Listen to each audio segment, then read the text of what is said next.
Side Hustle Show 186. Happiness is a skill, and this 5-minute habit can help you get better at it. Welcome to the Side Hustle Show, where aspiring part-time entrepreneurs learn how to turn their side hustle dreams into reality. Because your 9 to 5 may make you a living, but your 5 to 9 makes you alive. And now, your host, Nick Loper. What's up? Nick Loper here. Welcome to the Side Hustle Show, where it's all about ideas, action, and results toward building job-free income. Today's show is more of an ideas episode, and specifically we're talking about the idea and the concept and the practice of meditation. Now, admittedly, sitting in silence and focusing on your breath is not going to directly make you any more money or cross any of the important tasks off of your to-do list. But there's some science behind this. A 5-minute daily meditation habit could improve your health, your mental focus, and most importantly, your happiness. Now, I know I shy away from the woo-woo stuff on the show, and I promise to return to your regularly scheduled Side Hustle Show programming next week, but that's the ultimate goal of your side hustle anyway, right? To lead a happier life. Now, I've attempted to get into meditation in the past year or two, mainly because all of a sudden it's the greatest thing since sliced bread, but I really haven't been able to stick with it. So if you're in the same boat, I want you to stick around to the end of the episode and learn how you can join me in just a free 30-day meditation challenge. Maybe we can frame it that way and see if we can collectively develop this habit to see some positive results from it as well. My guest today is Dan Harris. He's somebody you might recognize from TV. He's actually an Emmy Award-winning journalist and co-anchor of ABC's Nightline in the weekend edition of Good Morning America. As a side hustle, he wrote a book called 10% Happier and also created the 10% Happier app, which is a guided meditation app available in iTunes, and you can find more at 10percenthappier.com. Now, Dan says his most embarrassing moment was a 2004 panic attack on live TV, which in watching the YouTube video didn't actually look that bad to me, but he said that sent him on an odyssey to try and calm the voices in his head, which ultimately led to meditation. Now, before we get our Zen on, I want to take a moment to thank today's sponsor, FreshBooks.com. FreshBooks, as you know, is the affordable small business accounting software for side hustlers and freelancers with invoicing and time tracking built right in. You can get started with your 30-day free trial at FreshBooks.com/sidehustle. I'll be back to tell you a little bit more about FreshBooks, plus my top takeaways from this chat with Dan after the interview. Ready? Let's do it. So I was super skeptical about meditation, really not into it at all. My whole life, to the extent that I even thought about meditation, I thought it was.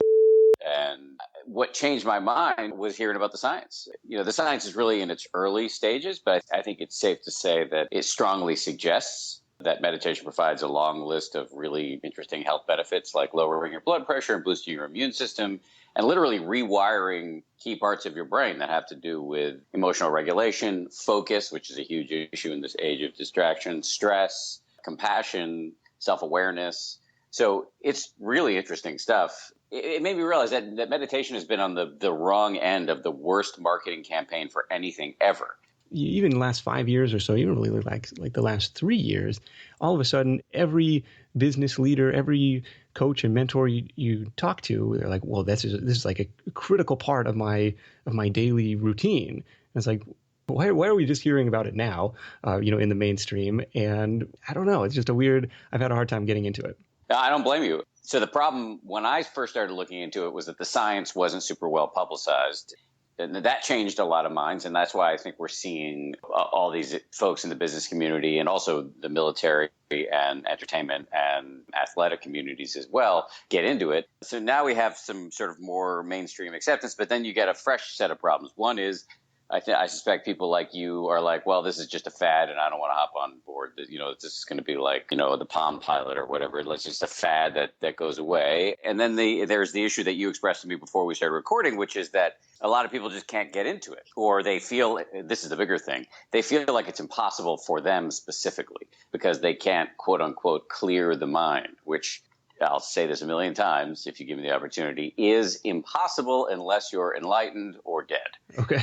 And so the people going in with this expectation that you're going to clear the mind is actually the biggest problem, because every 8-year-old tries to stop thinking and realize, oh, you can't do that. And so if you go into meditation expecting you're going to float off into the cosmos in a thought-free bliss field or whatever, you're going to have a frustrating experience. And maybe that was what was a challenge for me. It was, I don't know what I was expecting, but it was just like I was sitting there on the floor. I was using the Headspace app at the time with their like free trial.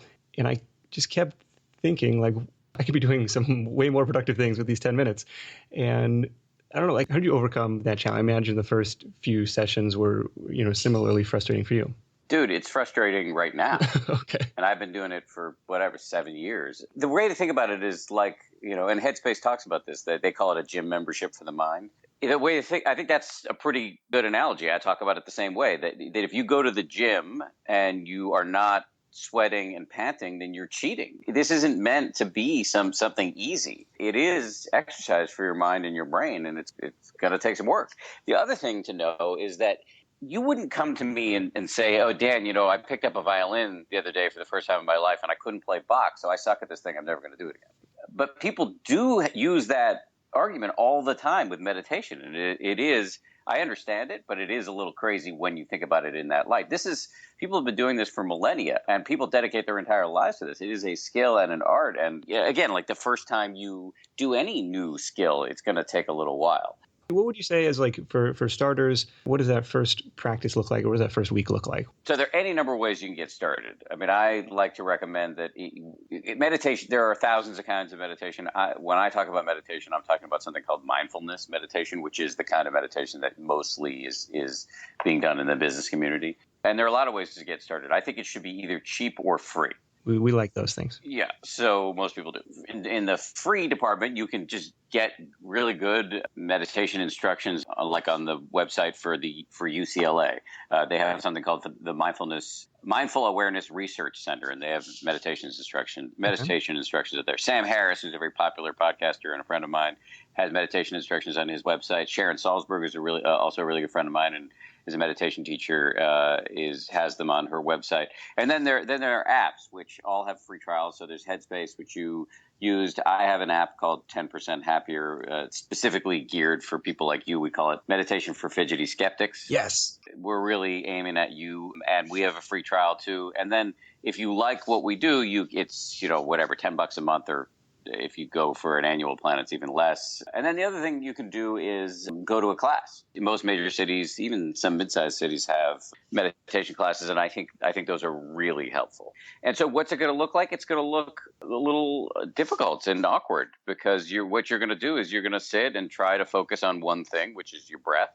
Usually, and you're going to get lost a million times. You're just going to have to get used to this feeling of starting over and over and over. And every time you do that, it's a bicep curl for your brain. Meditation is not about reaching some special state. Meditation is about the act of starting over. That is the magic moment. So as soon as you notice that you've become distracted, that's a win. Okay. That is actually the reframing that needs to happen, so that people understand that when they think they're failing, they're actually succeeding. Okay. So that's what we're working on a lot. We're still really in our embryonic stages. We just started as a company, but that's the psychology we're trying to instill in people, to reframe these moments that a lot of us use as an opportunity for self-flagellation into something closer to self-congratulations or confidence that you are doing this right. And what is the benefit of this, you may ask? The benefit is that this daily collision with the voice in your head, who I refer to as the in your head, will help you resist its terrible suggestions, so that you're not eating the 18th cookie or saying the thing that's going to ruin the next 48 hours of your marriage, or losing your in the middle of an important meeting, or having road rage, or whatever. The voice in our head, which does all the things about which we are the most embarrassed, which is responsible for all of those terrible decisions we make, you can have a different relationship with it. And that's mindfulness, so that you're not biting the hook and acting on every passing impulse and urge and desire. Okay, so it's a bicep curl for your brain. So I'm sitting there, eyes open, eyes closed, doesn't matter. Okay, so the 3 steps for a beginning meditator are: sit comfortably. You don't have to sit cross-legged. Sit in a chair, sit on the floor, whatever you want. I think it helps to have your spine reasonably straight so that you don't fall asleep, although, worse things could happen. People do fall asleep all the time. I do myself. Closing your eyes is what a lot of people do, although you can leave them open slightly if you want. The second step is to bring your full attention to the feeling, the raw sensations of your breath coming in and going out. So you pick a spot like your nose or your chest or your belly, and you just try to feel your breath coming in and going out. Okay. And the third step is the key. This is what I've talked about a little bit. The third step is, as soon as you try to do this, your mind's going to go crazy. You're going to start thinking about, what am I going to have for lunch? Do I need a haircut? Why did I say that dumb thing to my boss? Why did Dances with Wolves beat Goodfellas for Best Picture in 1991? Whatever. Your mind's going to go nuts. And the whole game is just to notice when you've become distracted and to start again and again and again. And not only is that a bicep curl for your brain, but it's breaking a lifetime's habit of walking around in a fog of rumination and projection and actually just focusing on what's happening right now. And that practice of returning to center, returning to the breath, is training your brain to be better focused and ultimately be 10% happier, like when you're not in this practice? Yeah, look, I mean, 10% happier is a total joke. I just pulled that out of my rear end, but I like it because it's true enough. Like, this isn't going to solve all of your problems, and anybody who tells you that they've got a panacea is, I think, somebody to be suspicious of. Sure. But it will over time really, again, change that relationship with your inner narrator, which is the most intimate part of your life, and which most of us don't even realize exists. We're not even aware that we're having this nonstop conversation with ourselves. I think having more mindfulness, and again, mindfulness I define as just the ability to know what's happening in your mind without being carried away by it, okay, will gradually improve your relationships and your work life over time through boosting your focus and lowering your propensity for being yanked around by your emotions. And I also think that the 10% compounds annually. That if I'm going to stay with this, because I'm now stuck with math jokes the rest of my life because I wrote this stupid book. But I really do feel that in my own experience, that after doing this for 7 years, it is a skill. It is still very difficult for me at times, meditation, but I have gotten better and I see the benefits compounding. I like that compound effect, compounding interest and the slight edge and all that stuff. What kind of time commitment are we looking at to get started with this habit if it's not already a habit already? Oh, I think 5 to 10 minutes a day is great. Oh, okay. And just one session per day?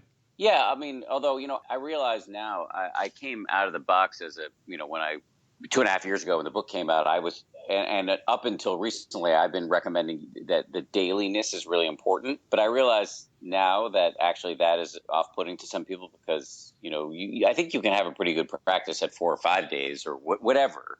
I think there is importance to dailiness because, having a daily collision with the voice in your head really does help you see that it's there and not to take it so seriously. But I would say as much as you can do, as frequently as you can do is important. So I usually recommend 5 to 10 minutes a day to start. And that's what I think. If you did that in perpetuity, I think you would derive most, if not all, of the advertised benefits. Okay. And I just wanted to react to something you said at the beginning, which is you kept thinking during your 10 minutes that you could be doing other stuff during that period. That is actually a really useful moment because that is a time when you can see that is just a thought. Yeah, I should be returning my focus to my breath at that point. Yes, but also that it's a really powerful insight into the nature of thinking, which thoughts, my meditation teacher likes to refer to thoughts as little dictators in the mind. Because we have a thought, we think it is true. So you had this thought involuntarily, I might add, like you didn't invite the thought, it just came, and you took it to be true. But it is just a little quantum burst of energy in your mind with no necessary connection to reality. And seeing that can help you when you have the thought, maybe later in the day, of, oh, I should say this obnoxious thing to my wife, or I should lose my temper with my baby, or I should send this email that's going to ruin my work relationship with X or Y colleague. So then you start to, again, the contents of your consciousness, the activity of your mind, you have some non-judgmental remove right there. And so that moment when the voice in your head tells you, hey, there are other things you could be doing, you can co-opt to that and turn it into something really useful for yourself. Yeah, how long did you stick with this, or did you commit to stick to this before you either said, okay, I'm feeling better, like I'm seeing some concrete results from this, or like I'm going to bag it, like this is just hippie woo-woo stuff? It took me one session to realize that it wasn't hippie woo-woo stuff. Okay. So I saw very clearly that this is exercise for your brain. So there isn't, all the stuff, lighting candles, sitting in a funny position, wearing special outfits, all that stuff is extraneous. It's part of the terrible marketing campaign that I talked about before. So that moment was very clear for me. The first time I meditated, it was very frustrating at the same time. It's like holding a live fish in your hands. The mind is really slippery, and you realize how active and how insane you are, basically, when you try to meditate. But it only took a few weeks before I started to notice benefits. One was focus. We all live in this age of distraction that I talked about earlier, but I actually have other people's voices piped directly into my head, because I have to go live on television and producers are in my ear. And so I need to be able to stay focused under high stress situations, and meditation, the daily exercise of just trying to focus on this one thing at a time, getting lost, starting again, ad nauseum, really helped me stay on task. And then the second benefit was this mindfulness piece, which really helped me be better at not just popping off every time some passing neurosis flitted through my consciousness. And the moment I really knew it was working, when I would overhear my wife at cocktail parties telling people that I was less of a and that's the litmus test. Do people around you notice there's some difference? It doesn't have to be a dramatic difference, but some difference. That's always a bonus. People think you're improving your life. Does the time of day matter? Do you do this first thing in the morning? Are you a Hal Elrod miracle morning person? I think if you are not a morning person, you should not do it in the morning. I try to do it, early, not super early in the morning, but after a couple taking the dog out, come back in, before starting work. Okay, I'm gonna sit down and try my meditation habit. But I found it was putting me back to sleep. It was okay, I'm very calm, but I need to get up and get to work right now. Yeah. So that morning is probably not a great time for you. Okay. For some people, it's a great time. I think very individual. So you should experiment. Some people really like to do it right before they go to bed, right before dinner, right before lunch, mid-afternoon when you need a break and you want to walk away for a minute from your work. There are lots of good times to do it. Okay. Yeah, I think everybody can have 5 minutes to invest in exercising your brain, for these noted benefits. I'm curious, why do you think it works? This is something, that's been around for thousands of years, but it seems that deliberately, sitting there doing nothing seems counterproductive to get me toward my goals. Yes, it does. I was there's this really interesting psychiatrist here in New York City who I write about a lot in my book, who I became friends with. His name is Dr. Mark Epstein. And really reading his books, opened my eyes to the power of meditation, because here's a guy who's not a self-help guru. He's a Harvard-trained physician and has been meditating for a long time, is really interested in Buddhism. And I have a podcast myself, also called 10% Happier. He was on recently, and he was just saying, even to him, it's a mystery. Why does this thing work? So on the most basic level, though, I do think it's this just exposing you to this thunderously obvious fact, which is that you have a mind and are thinking. And when you're unaware of this conversation you're having with yourself, it yanks you around. When you become aware of it through this kind of systematic Chinese water torture of meditation, you then all of a sudden are in a radically different position. And again, the first time you meditate, you see the torrent of thoughts and impulses and urges and emotions, and you can't unsee that. And that is really, if you go in with the right attitude of okay, I'm not expecting any special result, I'm just going to see what's there, then that's a very powerful experience. A very powerful experience. Now, as you practice and, my mind wanders, center back on my breath, my mind wanders, center back on my breath. Have you found yourself going longer and longer periods of being able to focus? Yeah, sometimes. Some days it's some days I'm just all over the place. Okay. I'm trying to figure out, is that the goal, to be able to go 10 minutes straight of just I was super on today? This is a tricky thing, because in part, it's great if you can build up your powers of concentration. But by the same token, trying too hard to do that is a hindrance to doing it. So the issue of effort, and what is talked about in Buddhist circles as right effort, is a really tricky one, because striving too hard can absolutely get in the way of getting anywhere in meditation. It is unlike anything else you do in your life, where you do the thing and expect a certain result. Okay. It is a subtle art in that way. So what I have worked on, instead of trying to go longer, is to be more skillful with the moment of waking up.